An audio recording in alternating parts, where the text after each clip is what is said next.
Z, तो यहाँ से क्या हम समझे कि भाई ये एंगल इसके इक्वल होगा, अल्टरनेट इंटीरियर एंगल। अब देखो ध्यान से, पी क्यू आर, ये वाला पी क्यू आर मतलब कि ये वाला angle is equal to Q R T, Q R और इसको ले लो टी।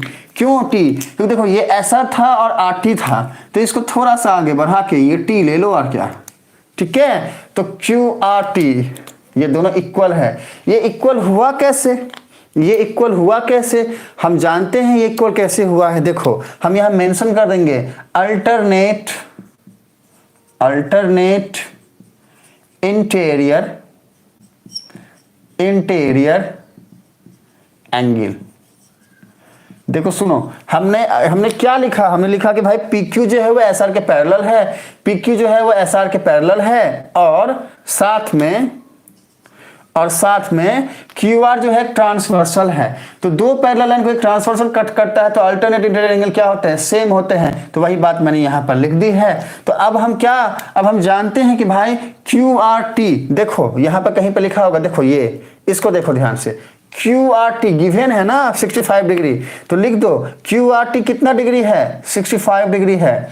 तो therefore angle P Q R कितना हो गया बचा? 65 डिग्री हो गया। मतलब कि ये एंगल भी हमको 65 डिग्री मिल गया है। हाँ, लेकिन अब आप लिखोगे यहाँ पे और क्या, पी क्यू आर ये जो है ना, ये टोटल एंगल जो है किसके इक्वल है? x + 28 degree. तो आप लिखोगे क्या? P Q S. क्यों? क्योंकि देखो क्यू एस जो है ना, यहां से और एक लाइन को ऐसे मीट किया गया है, तो ये जो एंगल है ना टोटल, ये किसके इक्वल हो जाएगा? P Q S. मतलब कि देखो ध्यान से बच्चे, ये जो एंगल है ये इसके और इसके दोनों को जब हम ऐड करेंगे तो इक्वल होगा। तो हम क्या लिख सकते हैं? यहाँ पे हम लिखेंगे कि angle P Q S plus of angle Q, नहीं सुनो, पी क्यू एस ये वाला एंगल हम ले लिए, और साथ में हम लिख सकते हैं एस क्यू आर ये वाला angle plus angle S Q are.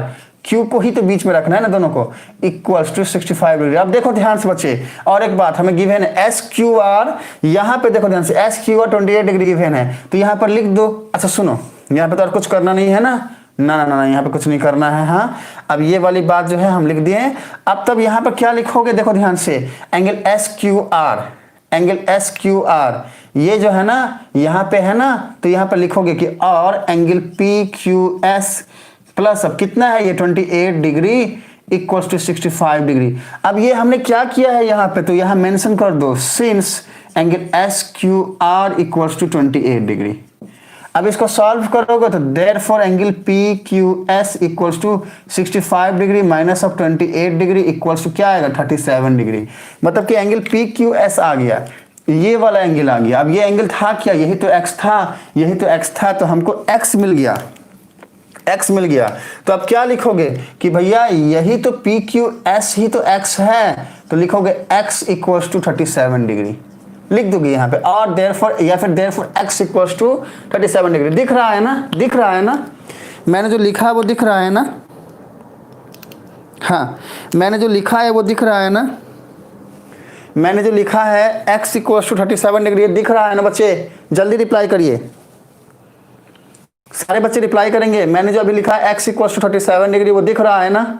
फटाफट रिप्लाई करो। यस रिप्लाई आ गया होगा। चलो, तो यहां तक हमारा एक पार्ट का काम खत्म हो गया। अब बचा क्या है? y। अब देखो सुनो, हमको x मिल गया बच्चे, हमको ये p एंगल पता है 90 डिग्री है। क्यों? क्योंकि ये परपेंडिकुलर है पी क्यू पी एस पे, तो ये नहीं मिल जाएगा, आराम से मिल जाएगा। देखो सुनो, अब स्क्रीनशॉट लेना है तो फटाफट ले लो, क्योंकि हमें डायग्राम को हटाने वाले हैं।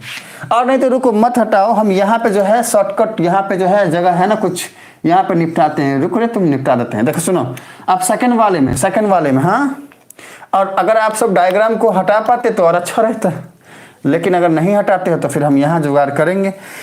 तो फर्स्ट पार्ट हमारा कंप्लीट हो गया। अब हमको चाहिए क्या? अब हम लिखेंगे क्या कि from triangle P Q S, triangle P Q S से, अब हम ट्रायंगल पी क्यू एस से हमें क्या क्या मिलता है? देखो ध्यान से बच्चे, देखो क्या क्या मिलता है ट्रायंगल पी क्यू एस से।